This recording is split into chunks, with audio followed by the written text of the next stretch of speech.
Sybil, it's Drew and Mike calling on WRIF Radio. How you doing? I'm good. Good. We've been reading the stories that, you've got one in the Inquirer from a couple weeks ago, and I saw another one this week about the whole JFK Jr. story, which is really a fascinating story. We just wondered if we could talk to you for a minute. Haven't seen any of the articles. Could you mail them to me? You haven't seen any of them? No. I'd be happy to mail them to you. Well, I'm surprised they wouldn't send you a copy or something. Yeah, you haven't seen it on the stand or anything? No. Oh, Don't boy. read those. I tell you, did you do an interview with who? I wonder who gave this interview. Yeah, they made it seem I'm as if... actually in a meeting with a client right now. I'm actually hanging a painting in a new home, so I'm going to have to take a rain check. Gee, what would be a good time to call back? I don't know. I'm going to be in the meeting for about 2 hours. We're hanging a new painting in someone's home, so you could try me later. Wow, you'd rather hang a painting than talk to a big shot radio station like WRIF? I haven't heard. Where are you out of? Detroit. Radio station. Detroit, Michigan. Oh, good. Wonderful. So I'm shocked and amazed that you'd rather hang a painting than that. I mean, that sounds so horrible. I don't even know how I will ever get over. I mean, seriously, I think the audience might all turn off the radios at once, knowing that you'd rather hang a painting. I'm sorry. I'm sure it's a fabulous station. Michigan's a fabulous state. Yes, it is. Close to number one with Texas, my home state, next to Colorado. Yes, we're surrounded by water. Very beautiful. Okay, I'll be with you in just a moment. I am hanging a beautiful painting that I just finished for a client commission, and it was also part of a donation for Komen to help the cancer. So I am being honored and being also needed to call and hang this painting because the woman can't lift it by herself. So she should hire that out. Yeah, you can hire that out. Right? People they do nothing but hang paintings. They're great at it. She shouldn't dump that on you. But the unfortunate thing is it's unfortunate. They want me here. They want me to help them. Sybil, I have to ask. I got to ask you one question because Mike noticed the same thing I did. We're looking at the picture of you in the National Enquirer, and there's a picture of Carolyn Bessette right next to you. And I swear, do you think there's a resemblance between you two? Oh, she hung up. Did she? Well, she doesn't want to be embarrassed in front of her elderly client by being affiliated with a tabloid story about having sex with JFK Jr. Come on, she had A-list Kennedy Hoagie. What's the problem? Yeah. So she was JFK Jr.'s mistress. Well, if that old bird's going to be upset by it. She just wants her painting hung. I mean, that is so lame. I've got to hang a painting. Has anyone ever dumped out of an interview and say that they had to hang a painting? This sounds like somebody trying to come up with the most creative excuse on the planet to duck a story that she's embarrassed by, apparently. Well, Yeah, I got the feeling, though, that they came to her and she willfully gave them information. Yes, she did. She gave the Inquirer an exclusive. It says in a world exclusive, the Inquirer last week published an interview with John F. Kennedy Jr.'s secret mistress, beautiful Sybil Hill, revealed for the first time how she and JFK carried a passionate romance before and during his marriage to Carolyn Bessette. So how is it that they wouldn't? She calls them a tabloid. Did she call them a tabloid? Did she say that? Sybil, please leave me a brief. Why wouldn't they send her a copy of the story? As soon as I can. Of course they would. And have a great day. Bye. To leave a callback number, press 5. Say they haven't seen it yet. Sybil, it's Drew and Mike again. We were disconnected. I don't know what happened. You were about to hang a painting, and we were trying to talk you into doing something more interesting. Talk to us about getting A-list Kennedy Hoagie, and I don't know what happened. The phone just disconnected. It's crazy.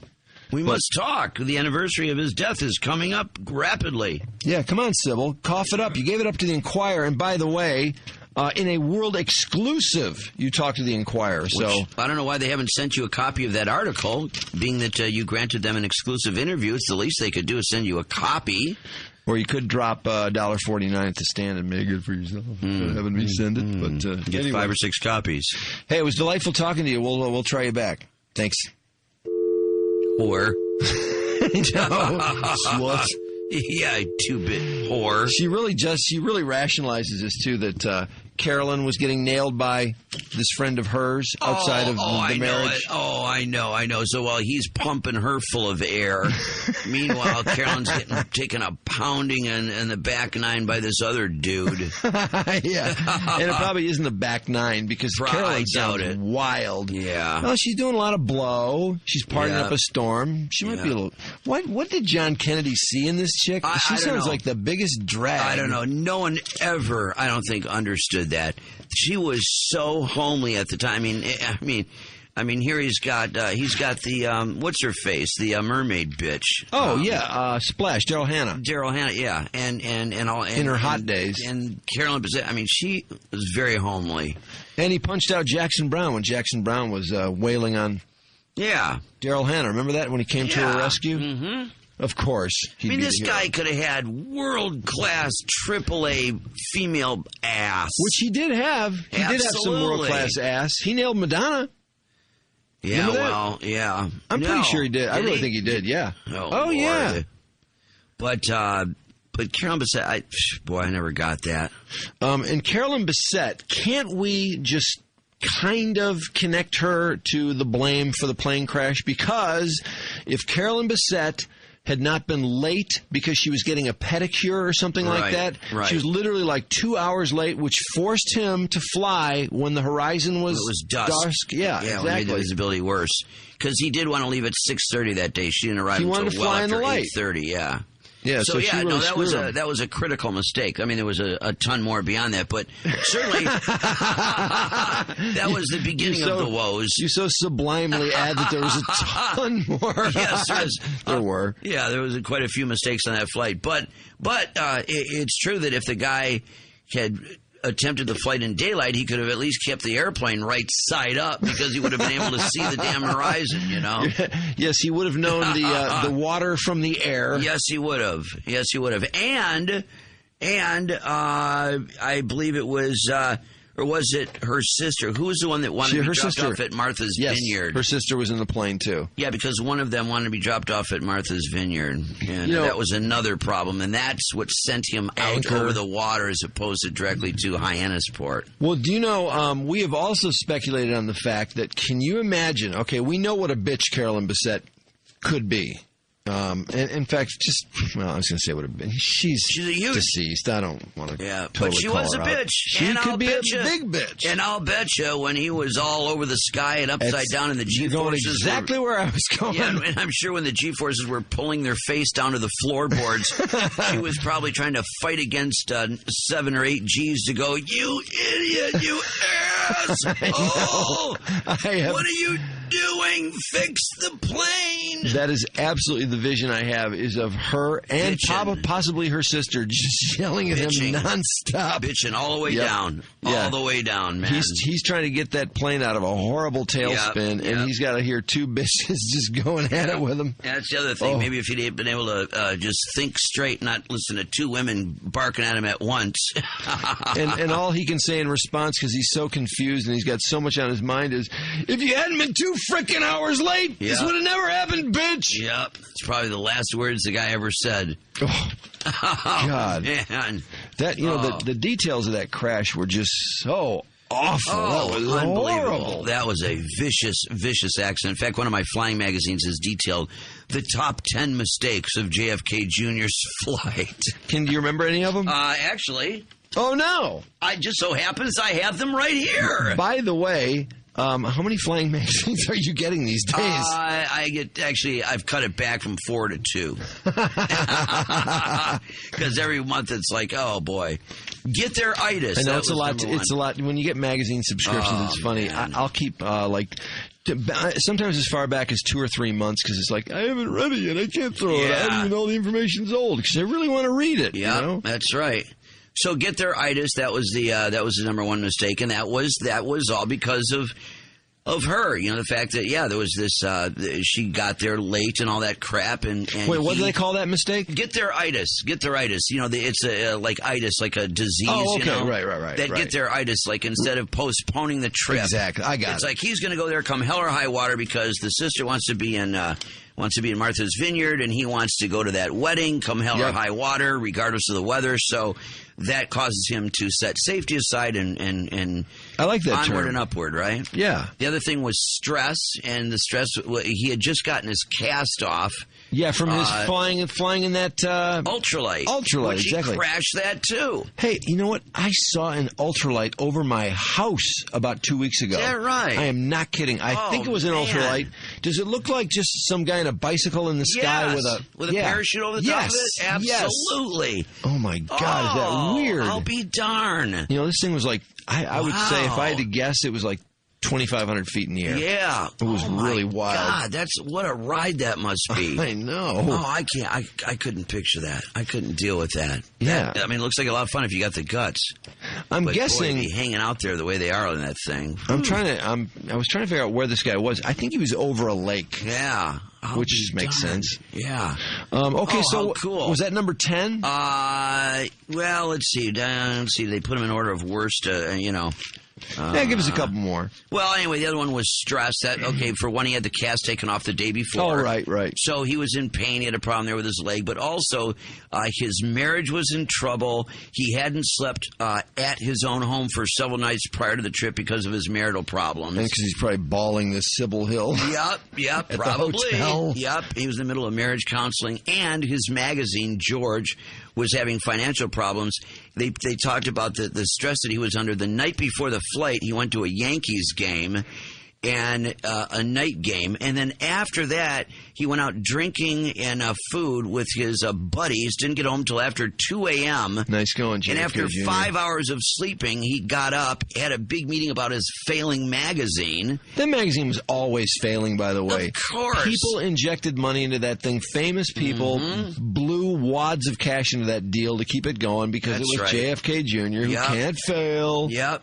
Thirdly, he had a new airplane, that Saratoga. He bought that new airplane. Wasn't that over his head, too? Yep, that airplane was way beyond his ability. He only had 36 hours flying that airplane. Most of the time he had in that plane, and really most of the time whenever he flew, he had a flight instructor with him, which is also very strange. So he was without his driving instructor. Yeah. Flight instructor. Yeah.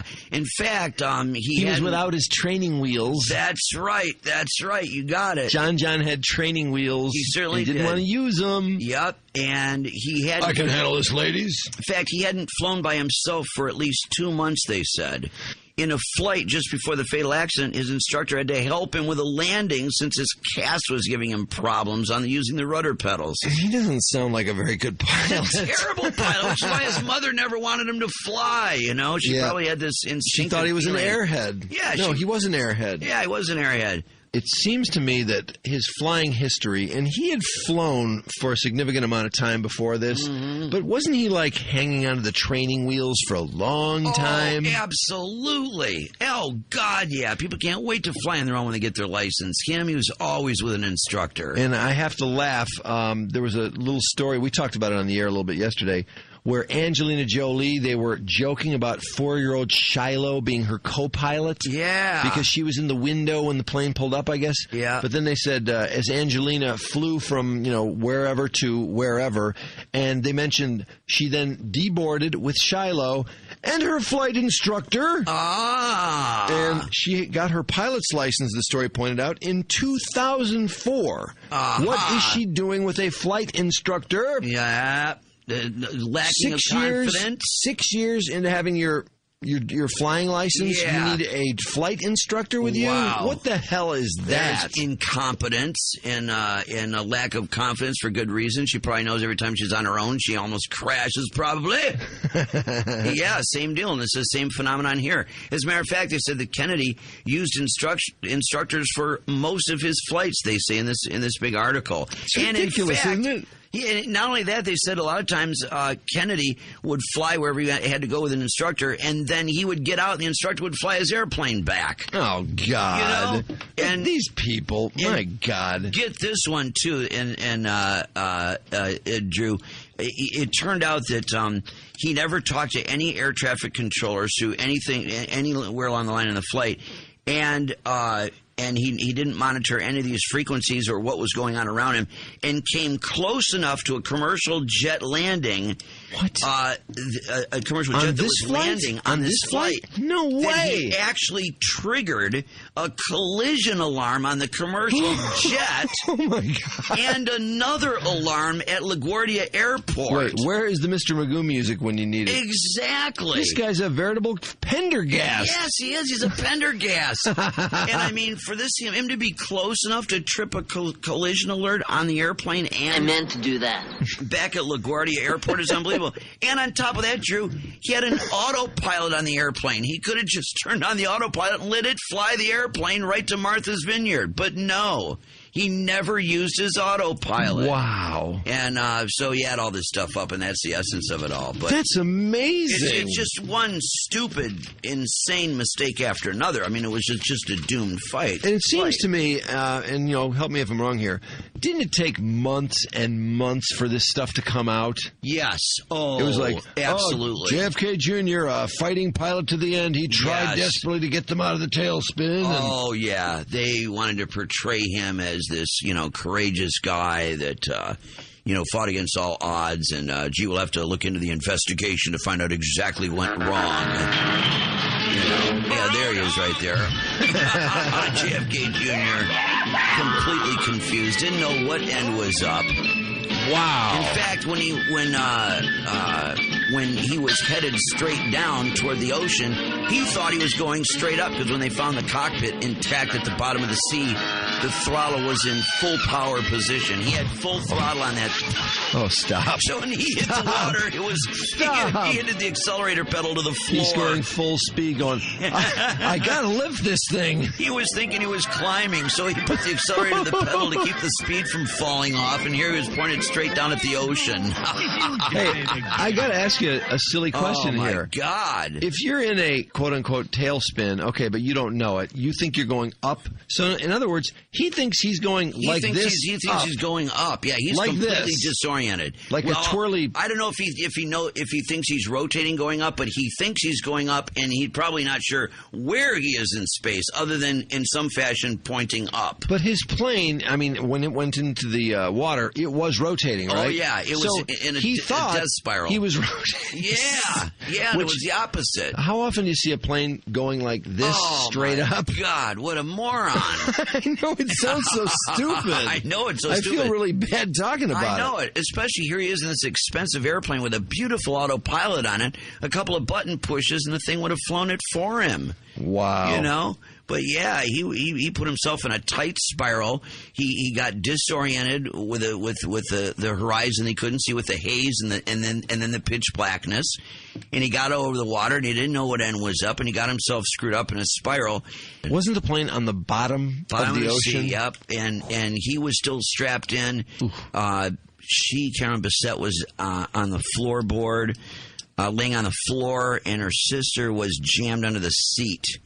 But there was a photograph. In fact, I actually saw that picture of him sitting there. There's a photograph? Yeah. Are you kidding? Yeah, there's a picture of him sitting in the seat with just the mangled cockpit and then all that silt going by, because it was so pitch black down there. Get out of here. Can you believe that? Oh, my God. I want to see that. I know. I mean, I don't want to see that. Of course I want to see it. I'm dying to see it. It must be on the internet somewhere. I will look for it. That has got to be, I would think, one of the most macabre things you could possibly see is that picture. Yeah.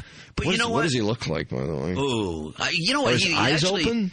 Yes, they are. Oh, yes. His eyes are open. In fact, they pointed that out, how eerie that was. Wow, is that freaky? Oh, I know it. It's just so horrible. Remember Drew, when the luggage started rolling up on the beach? Yeah. And then they knew he was out there, but where? Of course, they get the whole Navy for him. Anybody else, they would have went, oh, well. Yeah, they did. Well, they had a big nautical funeral out there, remember? Yeah, big destroyer and everything else, courtesy of the taxpayer, but... I know. That is such crap. He never served in the military. I know. That really was a bunch of crap. It really was. But going back to what you said in the very beginning, seriously, if she would have shown up, if they would have taken off during the daytime, at least he would have probably made it right then and there, somehow or another. And one more question about him is I know what I was thinking. In this picture, where his eyes are open, he's probably looks freaked out. Were the sisters were their mouths wide open like, John? No, they were in bad shape. Sorry. They weren't not so God damn it, John! That's how I picture their mouths wide open. Well, that's how it was just before they hit the water, I'm sure. Oh, God. Because I'm sure they were screaming at him. I'm sure of it. And the thing of it is... I'm sure of it, too. ...is they were trapped in the back because that airplane has a bulkhead behind it, and he put them behind him, and the right seat was empty. Why wouldn't his wife be sitting in the right seat? A lot of people have said that. Why wasn't Carol up front with him? People never did understand that, other than that, well, man, he's going to hang back there and yabber at her sister. Because she'd probably have been saying, John, we're going towards the water, you idiots. Yeah, probably. Or if she'd sat up front, it would have facilitated a bigger argument all the way out there. Yes. You know? Yeah, they would have crashed far closer to New York. Yeah. So the thing of it is, with her behind that bulkhead, there is an opening there. So, I mean, he could turn around and just see her bitching at him. So probably when they took off, the first thing was probably like, so what time are we going to get there? How late are we going to be? And then the arguing was, I'm sure in the middle when everything started going wrong, she was probably leaning through that hole yelling at him going, what are you doing, you idiot? You can't fly. Yes. You're going to kill us all, you moron. And he turned around and said, just shut up and show your breast. Probably. Just think if there was a cockpit voice recorder on there, maybe that's the last thing he would have said. Shut up and show your breast. I bet you there is there's got to be a cockpit recorder, right? No, not in that little plane. No way? No, okay. No. Because if there was, we wouldn't be allowed to hear it. Oh, you're right about that. You're absolutely right. Which is just BS. Like the Challenger. We know there's a recording on that. Yeah, we read the transcript. That's right, which was absolutely real. And riveting? That's right. Riveting as hell. They'll never play it. We have to read that again someday. I know it. I have it at home. I found it the other day. It's in my briefcase at home, actually. I was like, oh, my God, here's our Challenger transcript. It's really good. Oh, God, just when you think you're safe from... Yeah. Never. Yeah, I know, from the intrusion of voices. Well, we did spend a good 2 minutes talking to the mistress, the self-described mistress of JFK Jr., the Riff.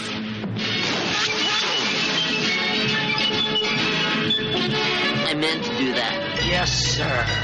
That was the worst accident I ever seen. Oh, Magoo, you've done it again. Back with more Drew and Mike in the morning on 101 WRIF.